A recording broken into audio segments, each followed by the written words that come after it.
maos on meil ainete segu, mida nimetatakse maomahlaks. Maomahl on nagu blender. Ta teeb toidu väga väikeseks, aga seda keemiliselt.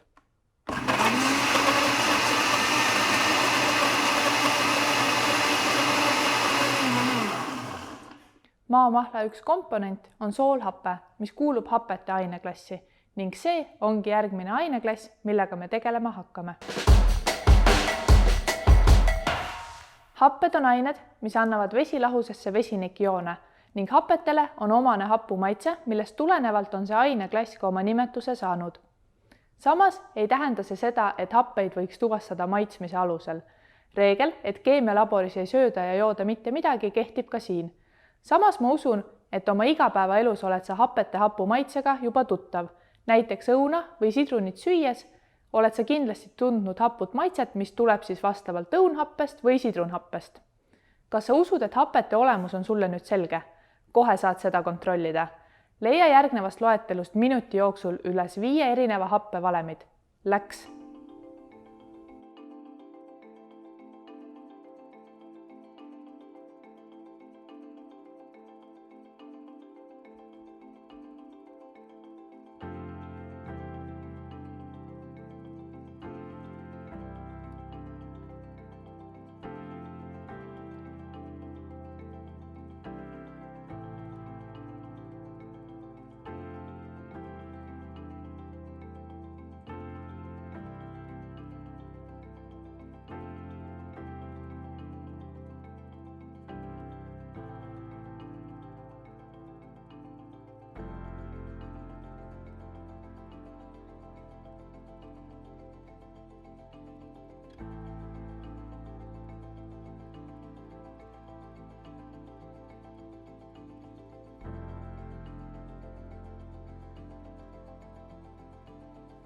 Ja õiged vastused on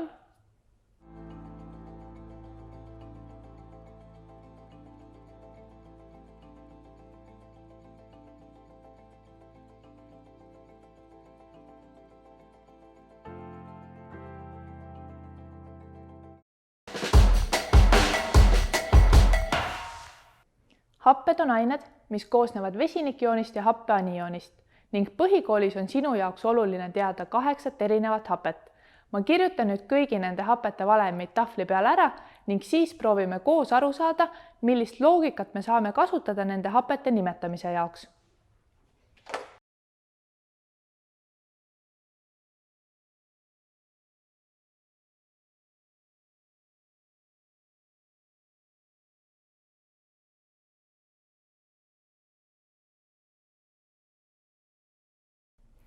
Siin näed sa kõiki 8 hapet ning hapete nimetamisel saad sa kasutada järgnevat loogikat. Kui happe valem ei sisalda hapnikuaatomeid, siis antakse nimetus vastavalt sellele happe koostisele. Ehk siis esimese happe puhul näed sa, et tema molekulis on vesinikuaatom ja klooriaatom ning seda hapet nimetataksegi vesinikloriidhappeks. Järgnevas valemis näed sa samuti, et see happe ei sisalda hapnikku. Tema koostises on hoopis 2 vesinikuaatomit ja 1 väävliaatom ning selle happe nimetus ongi divesiniksulfiidhappe. Kui happe koostises on aga hapnik, siis antakse nimetus vastavalt sellele keemilisele elemendile, kes ei ole ei vesinik ega hapnik. Ehk siis järgnevas valemis näed sa, et lisaks vesinikuaatomile ja 3 hapnikuaatomile sisaldab see happe ka lämmastikku, järelikult tegemist ongi lämmastikhappega. Mis sa veel võid märgata on see, et hapete nimetamise korral käib sõna hape alati sinna nimetuse lõppu. Järgnev hape sisaldab lisaks 2 vesinikuaatomile ja 3 hapnikuaatomile ka süsinikku ning tegemist on süsihappega. Edasi näed sa, et 3 vesinikuaatomiga ja 4 hapnikuaatomiga on seotud veel fosfor ning selle happe nimetus on fosforhappe. Siin on sul 2 vesinikuaatomiga ja 3 hapnikuaatomiga seotud ka räni ning selle happe nimetus ongi ränihappe. Loogika on väga lihtne selle hetkeni, kui me jõuame väävlit sisaldavate hapnikhapeteni. ning siinkohal jäta palun meelde, et see väävlit sisaldav hape, kellel on rohkem hapnikuaatomeid, teda nimetatakse väävelhappeks, ehk siis H2SO4 on väävelhape. Ning see hape, kes sisaldab vähem hapnikuaatomeid, teda nimetatakse väävlishappeks.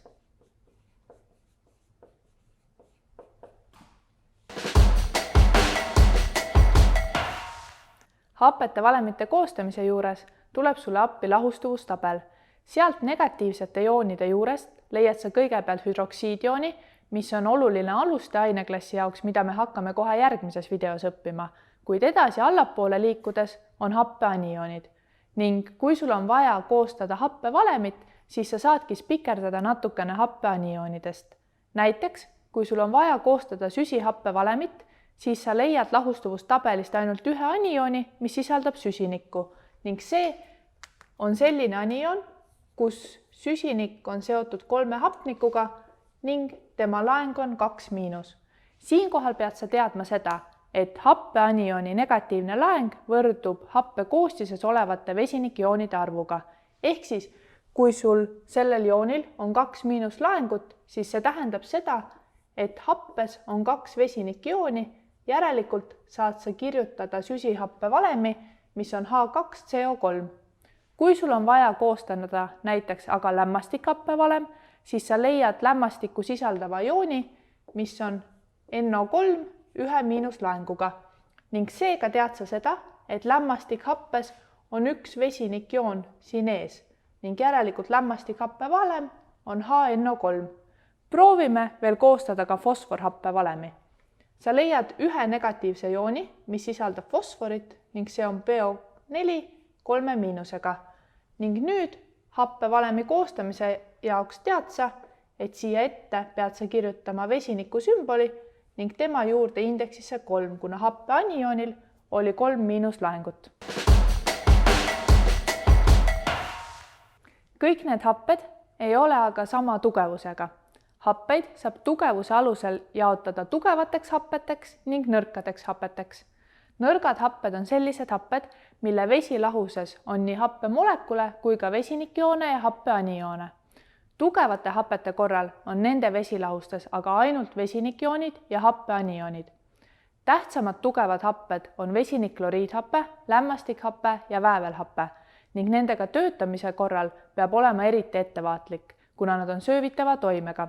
Tugeva happe sattumisel nahale või riietele tuleb seda kohta koheselt pesta rohke veega ning vajadusel vähendada happe mõju söögisooda lahusega. Palun jäta meelde, et happe lahuse lahjendamisel tuleb kindlasti hapet vette valada. Vett happesse valades eralduks liiga palju soojusenergiat, millest tulenevalt võib kogu segu anumast välja paiskuda. Seda, kui palju temperatuur muutub juba siis, kui me hapet vette valame, saame me aga kohe vaadata. Laua peal näed sa 2 erinevat keeduklaasi.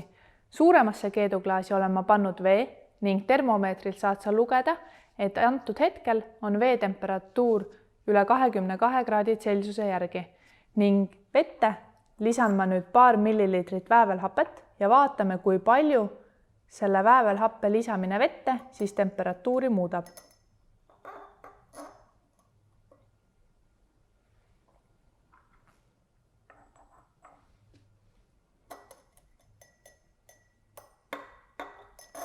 Nagu sa näed, siis happe lisamine vette muutis temperatuuri märgatavalt ning nii nagu me juba rääkisime, siis teistpidi ehk siis vett happesse valades oleks see temperatuuri erinevus kordades suurem.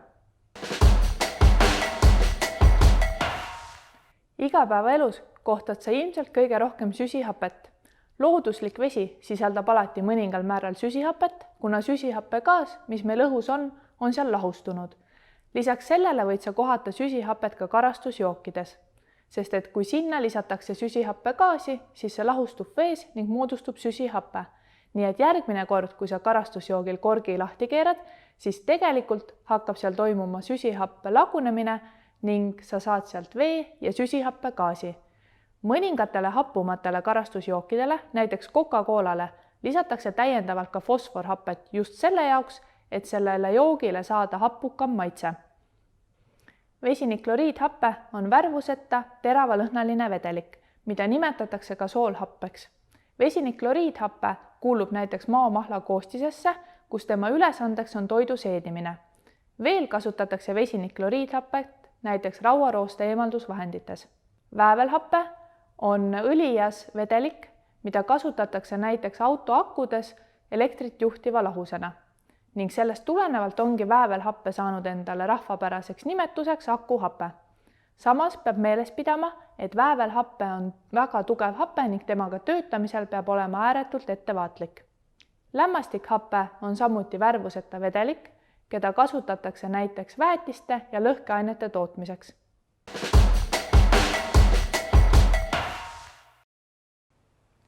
Kordame üle põhilised punktid. Happed on ained, mis annavad vesilahusesse vesinikjoone. Happeid jaotatakse tugevateks hapeteks ja nõrkadeks hapeteks. Palun jäta meelde, et tugevad happed on vesinikloriidhappe, väävelhappe ja lämmastikhappe.